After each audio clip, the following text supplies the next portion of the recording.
You ban out Abathur, you leave open your realm, who looked unkillable. Valeera could show up. You ban out Valeera. You ban out anyone but Abathur. Abathur shows up in the first pick. I mean, all right. Divination, they need to almost ignore what's happening on the other side of the screen in the draft. They need to come up with a composition that they can execute on and confirm kills. If they try to react at all to what's getting picked up by Wrong Orc, if they try to play Wrong Orc's game, they're getting dumpstered. That's pretty much how it's been. They just have to find their own way to play. And I'm trying to think, like, how do you adjust that? But you can't. And you said it perfectly. Like, for example, they get your rel, maybe they get a hammer, and then do you worry about the hammer? But they don't have to play that because we saw that, like, the hammer wasn't the crux of that entire composition. They played it. That could have been a lot of different heroes, and it would have gone, it might have been a different push factor. They wouldn't have, been able to kind of siege and sit on bottom the way they did, but it still would have been. I don't think that was the thing that really hinged their composition. I can't say it was the Valeera. It was overall the composition came together and they executed it so well. And so the play is what you really need to worry about. And along the lines of exactly what you said is, at this point, it's just you pick what you think is the strongest thing that you can pull out on this map, and that's your best bet. Trying to play into Wrong Orc at this point, it doesn't seem like it works. Trying to counter their draft, it hasn't seemed to work for any team. They've consistently just been like, all right, well, yeah, that kind of counters us, but let's just show you that we can still play this. you try to play Wrong Orc's game, you're trying to snowboard uphill. I mean, there's no other way to perceive that. I think the big difference there is that there's the X factor in Wrong Orc's comp. They had the silence from Valeera, whereas the composition from Divination was more of a wait and see. Like, wait to see who's out of position, we throw the Storm Bolt. It wasn't necessarily one-dimensional. It wasn't like, oh, okay, this is how they're going to get kills. It was just a generalized, rumbling, sustained kind of composition, but they need that. That's what that comp is supposed to do. That's what that comp is doing, and they need to be able to actually make that happen if they want to look at Game 3. And we'll see if they can bring us to a Game 3 as we have the Genji ban as normal. Yrel being banned out this time. It's Volskaya Foundry. Do we get the Sylvanas Abathur 1-2? Do we get the same draft? They've ran this map twice. Divination's been able to potentially watch them for all of these games so far, so they might know this what's coming at them, and maybe they want the Abathur to come into this. But it looks like it's going to be the Deckard Cain just to start this out, and it's been working for them, and I don't blame them for continuing to pick it up. I was thinking, like, they're spending a whole lot of time just to pick Abathur in the first pick. Oh yeah. But maybe this is a bait. Maybe they're like, all right, Divination, go ahead and take Abathur. We know how to punish it as well as play it. So if you do pick it up, hey, better for us. Malfurion and Johanna in the 1-2. I do like the Johanna pick. That's going to allow Shot to sustain much further on the front line than he did last go around. I think we need to see Twilight Dream. They need to have playmaking potential. They go back to the Sergeant Hammerwell on this point control battleground. I get it. Yeah. It's you set up, you fight under the umbrella. When you have the level 7 with the mobile siege, that was huge for them in the last game, being able to just sit there and reposition themselves consistently and reset themselves for every single fight, posture correctly.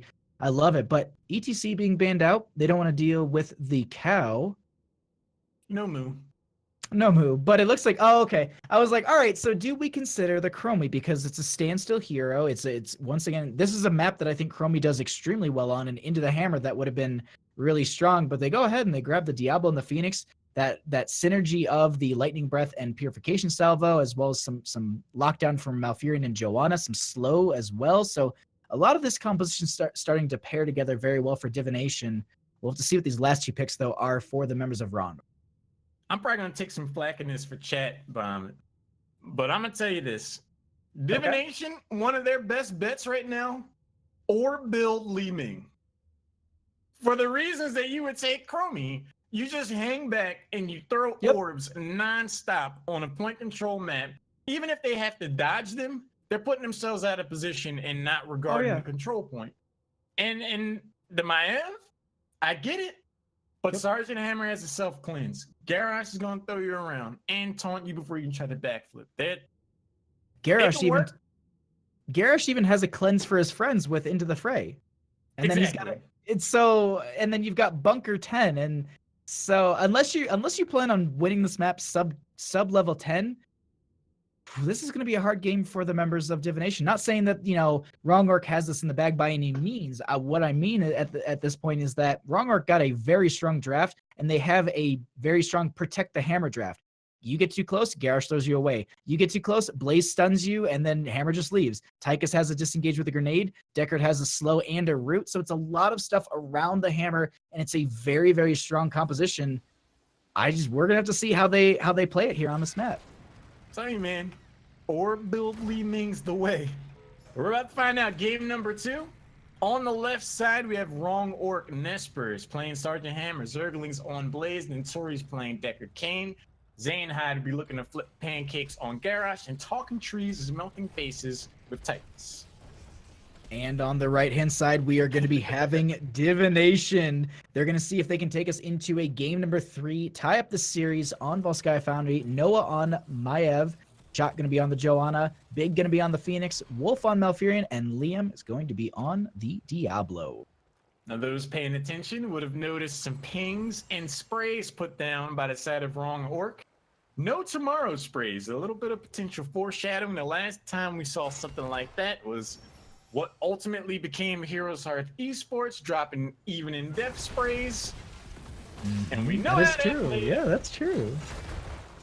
It's always good to see like the progression of teams from the Open Division and how far they go. Like, just side note to this entire game really quickly, like Heroes Hearth, they are the dream, you know, Open Division team to come through the Open Division and then go and you know, play in some of the LAN tournaments and really just excel in those as well too. So just major kudos to them. But let's get back into this game, as we do have Hammer in the bottom lane, rotations coming out between mid and top.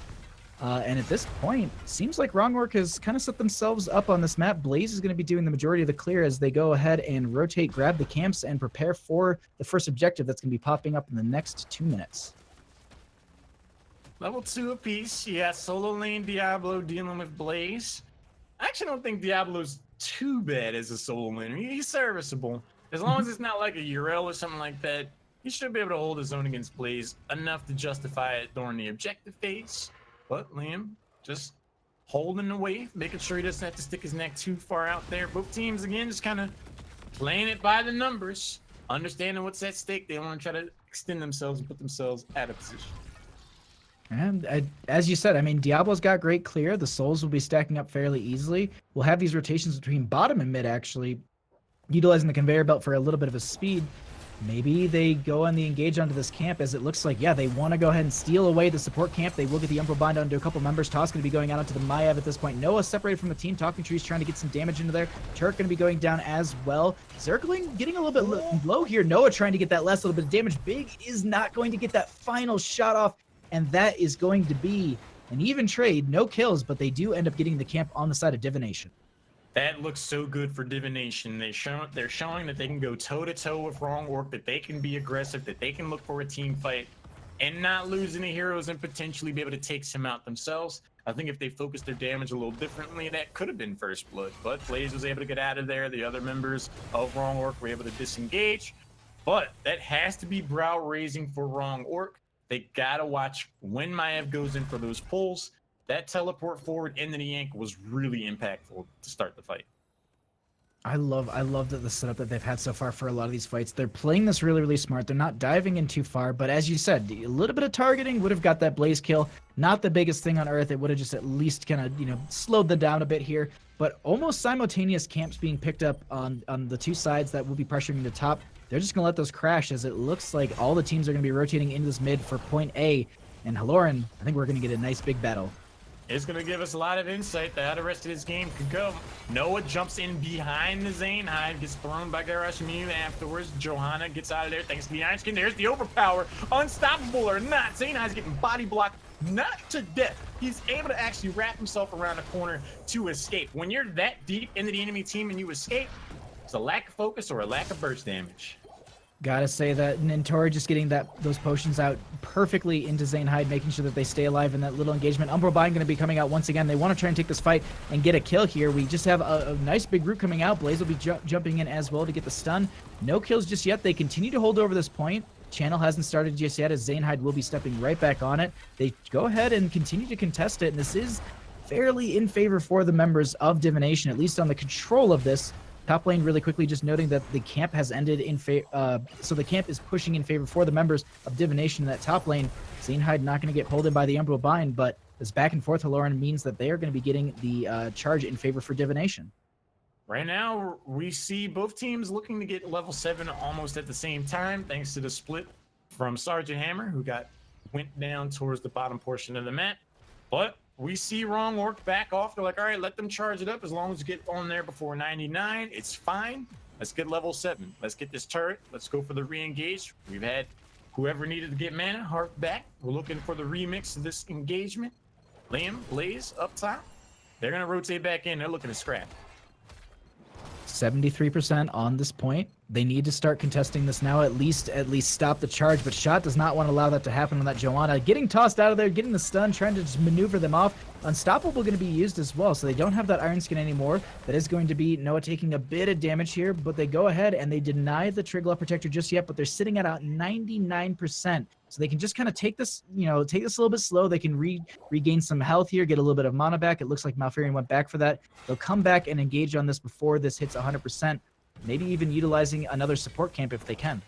This is the right call. There's no need for them to get ahead of themselves. They have 99%, plenty of time before they have to step back on the objective, get healed up, get your next engage on your terms. There's a throw from Zanehyde. Iron Skin gets used. Johanna steps forward, unable to land the condemn. Talking Trees able to position properly out in the flank. The support camp is going to get picked up by Divination, and they're going to rotate down and try to make something happen with that bad boy.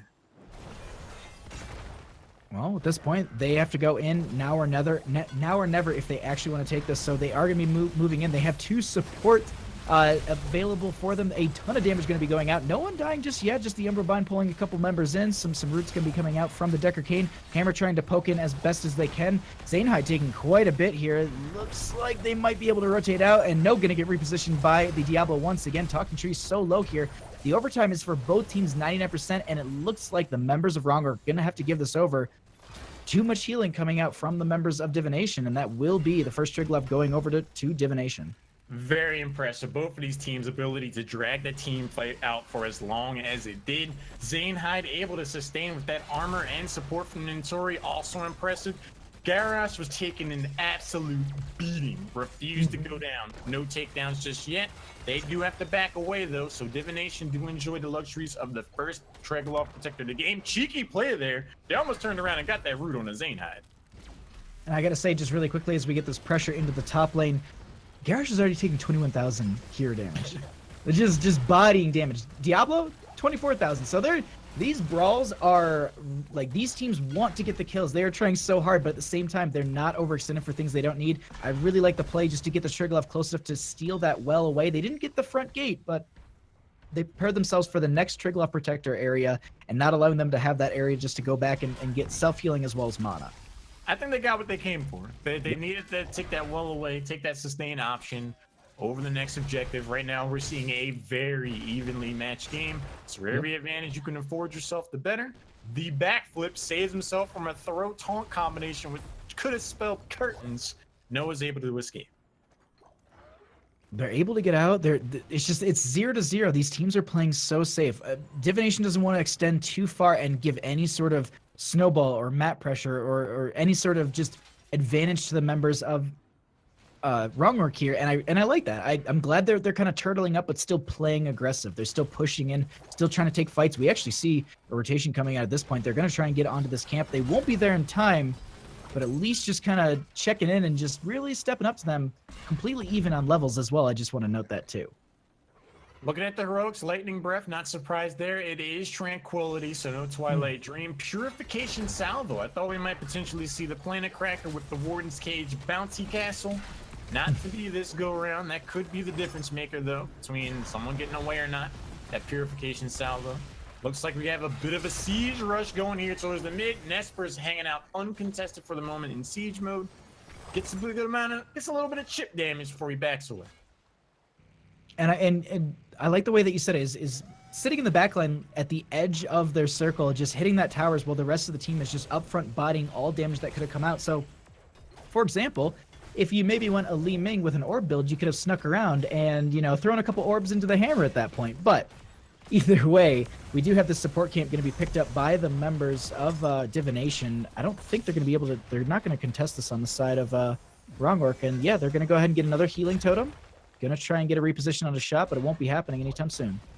We saw a slight window where Wrong Orc could have potentially overplayed their hand. If you looked at the mini-map, Blaze was down in the bot lane and showed himself there as Zanehyde was walking in looking for an engagement with his Garrosh. That could have been a potential 4v5, and if there was enough burst damage to consider, someone could have gotten rocked and Blaze would have been a little late to the party. But there's the Blessed Shield, there's the Warden's Cage, they're going in. The root, Zanehyde, obviously the target, gets into the bunker in time. Decker Kane is going to be the first to drop his cane. Zanehyde gets chased, shot comes around on the flank, gets the slow, gets the condemn. Can they follow up? The BFG off on the flank. Nesper says objection, throws out the burst damage from his heroic, encourages a disengage from the rest of the team.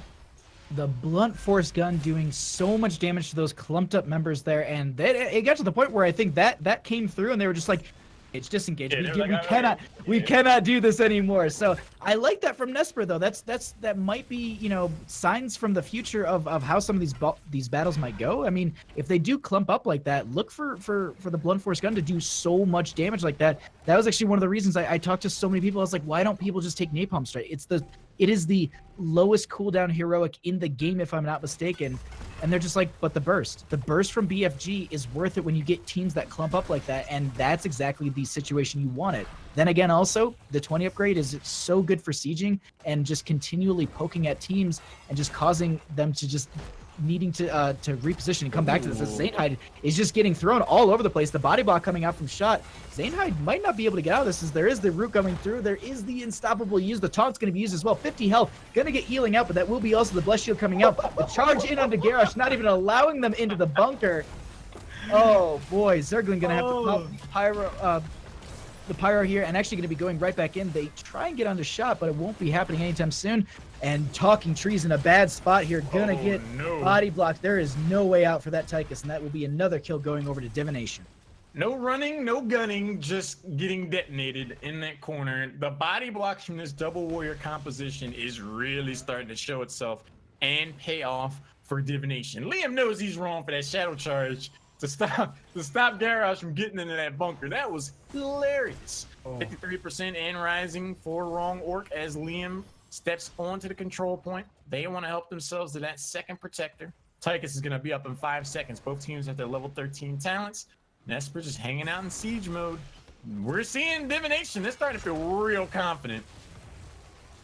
I'm loving this play that's coming out from Divination. The other thing to note really quickly too is that Wrong Orc is taking fights in corridors and tight areas that is exactly where Liam on the Diablo is playing so well, because that's exactly what you want as a Diablo. Fight in tight corridors, and then Joanna's just getting value as well. Noah just trying to get that Umbral Bind onto Nesper, not going to be happening anytime soon. Zanehyde stepping up onto the point. A root going to be going down. That is going to be a lot of healing and a lot of shielding going down. There will be the toss as well as the bunker coming out. The Warden's Cage is there. On to Talking Trees. Purification Salvo going to be hitting quite a few. Decker King will be the first one to fall from that Purification Salvo. Zanehyde going to be charged too, and that is going to be the Blunt Force gun coming out, but it won't be getting as much damage as it did last time. Zanehyde going to be going down on that Garrosh. They need to give this over, and that will be the second Triglav going over in favor for Divination. Noah is popping off right now on my body block, setting up takedowns, throws down the Warden's Cage, gets a yank, having an absolute heyday on the front and back line, paves the way for 2 more takedowns and a second Rock'em Sock'em robot for a Divination who have their eyes on game number 3. They're going to go ahead and also take out Talking Trees and Nesper right before this Triglav Protector, and they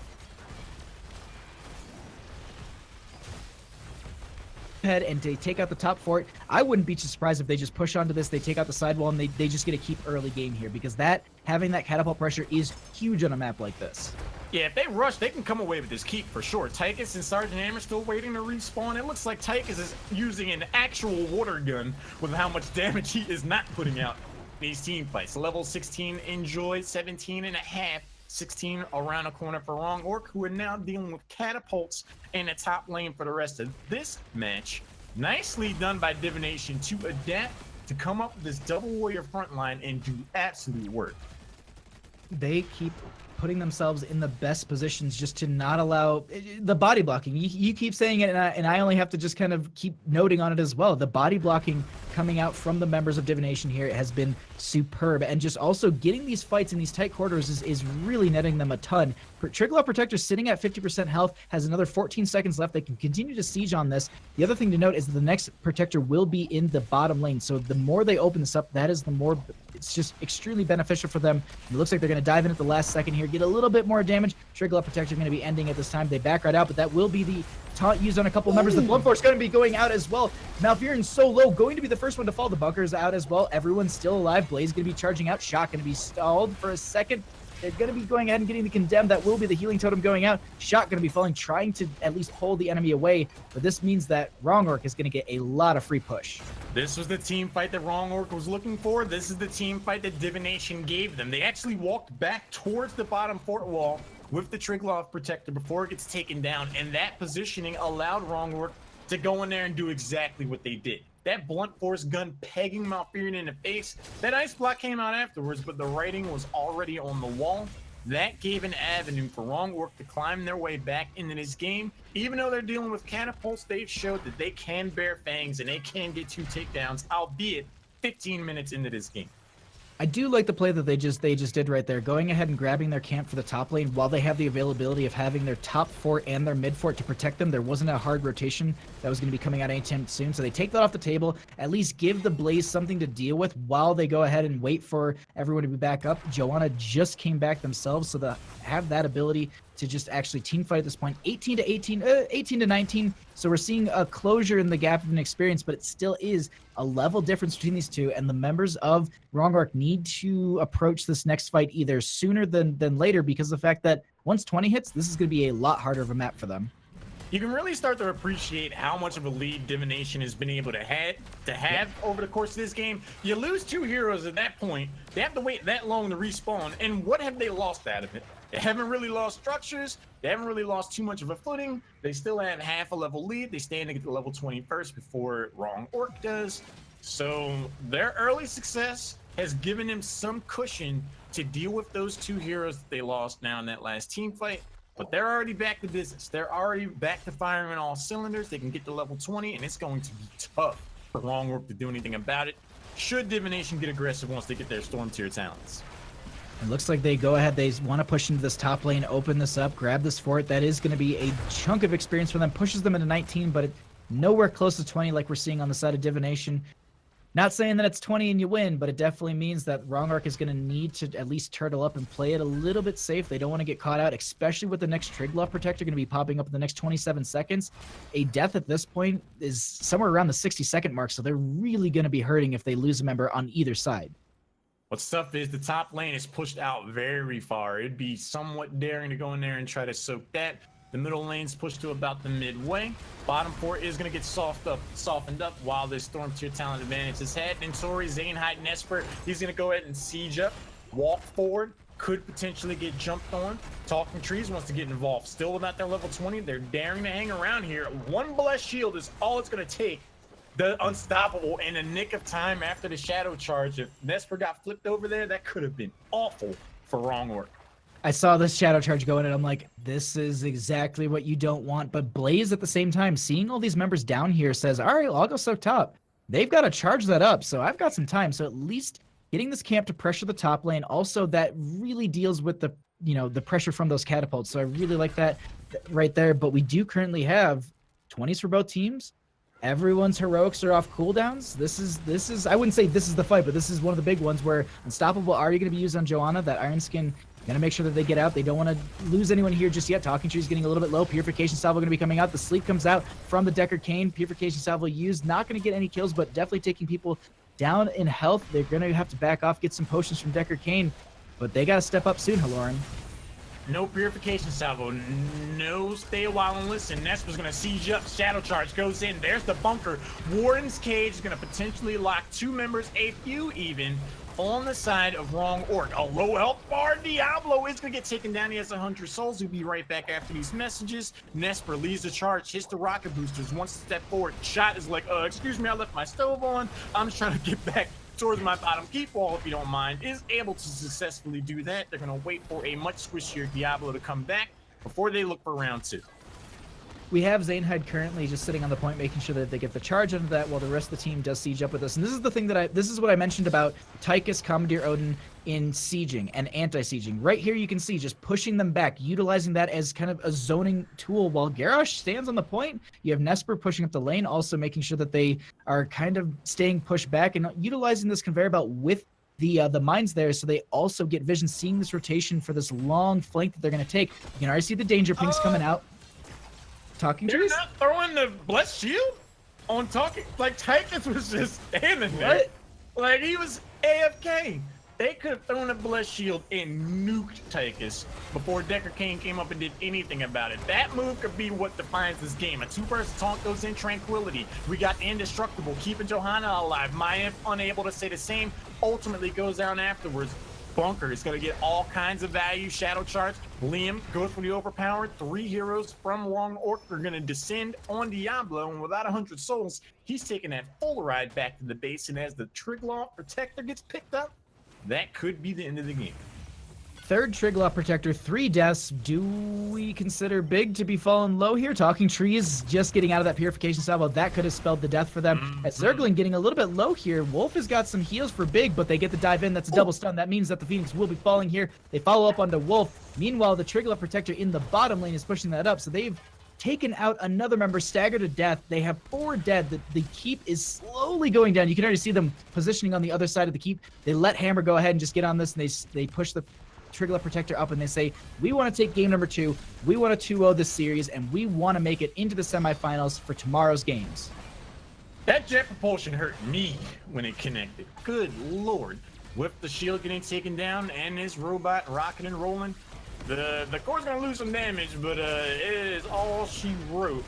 As Wrong Orc are able to take a pretty decisive 2-0, and they will be playing tomorrow night for the next cut. That, I gotta say, that was an amazing night of games. I mean, there were a lot of games that I did not expect to see some of the heroes that we saw tonight, especially, I can't harp on it, or I can't hit on it enough. The triple specialist game. Come on, like, that was too good. I absolutely loved that. And actually, we're being informed by production, there were actually katas on core for Wrong Orc, and yeah, there was 55%. I wasn't even looking at that. I was just like, are they going to be able to end this in time? Because they're kind of taking their time with ending this core. Which is really interesting when you think about it, because if Phoenix and Malfurions just decide to go back to base and get ready for the defense, and they didn't die in the mid lane against the Blaze and Tychus, it could be a very different outcome, because someone would have had to go back from Wrong Orc to deal with that, and then maybe the Protector gets melted down in time. Who knows? Can't go back in time now, but very impressive play. We saw Divination definitely step things up. They look like they very well could take that game. It just came down to allowing that team fight to happen in the bottom lane after they got that trigger off Protector. It breaks out. They didn't just walk away. So Wrong Orc was able to jump in there and go for the fight. And I'm telling you, I don't know if Talking Trees is AFK, but he was legit just standing there outside of that camp. And how there wasn't a blessed shield and an avalanche collapsing on him the moment he spotted out. Maybe he wasn't in vision. Maybe, I don't know. But if they saw him and they didn't do that, that's crazy to me, because that would have been a for sure kill. Yeah, and I'm peeking over at the VOD right now, or at least the delay on it, and I'm seeing, yeah, like the shielding went down. Those catapults were really chunking the core of Wrong Orcs, and they really needed to burn down that core, but they had it fairly easily with that Protector as well. But I gotta say, these teams that came out tonight, the games that we got to saw, the plays that were done, this has been an absolute blast, like, to cast these games with you. And I gotta say, it's an honor to be casting these games with you. It's so much fun, and thank you for doing this. And this has been so awesome to watch these teams and cast this once again with you. Hey man, the Open Division is alive and well. These teams continue to sharpen their skills. They have HGC level ambitions and HGC level skill. You want to show up on Mondays and Tuesdays and see what potentially could be the next up and coming team of superstars on the rise in North America and EU. Big shout out to everyone working behind the scenes at HeroesHype, the admins, the production. Kagakiri with the observation, Crimson Kitty ran production tonight. Great job to you both. Thanks to the field of admins who kept this tournament going smoothly. It's been an absolute blast, man. Where can people find you? Oh, you can find me at Bahamut Gaming on basically everything: Twitch, Twitter, and YouTube. I cast Here's the Storm on a pro-am level. I get to jump on here with you here and there, and this has been super fun. And yeah, right now I'm in between seasons, so it's either casting or it's just Hero League. So definitely come by and check out the stream and hang out, and we'll talk about HGC, we'll talk about Open Division, we'll talk about talents if you want to.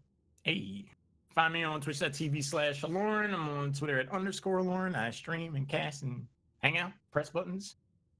Have a good time. But thanks so much for hanging out, everybody. I believe that's going to call it here for us tonight. Yep. Till next time, you have a good evening.